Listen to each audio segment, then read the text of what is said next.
Mimi na wasisitiza sana vijana, kwa sababu nchi yetu hii kwanza napenda usalama na amani na utulivu tuwe nao katika nchi yetu.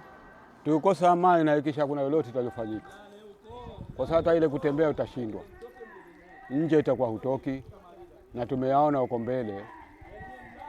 Lakini vijana nawaonya sana, tuendelee na uchaguzi wetu kwa salama na amani, na tuishi kwa salama na amani, kwa vile vurugu haisaidii kitu.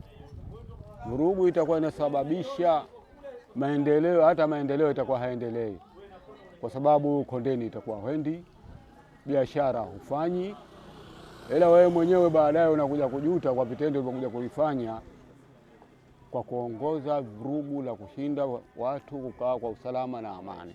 Kwa hivyo nawaomba vijana wawe na moyo nzuri, tukae usalama, tuishi vizuri.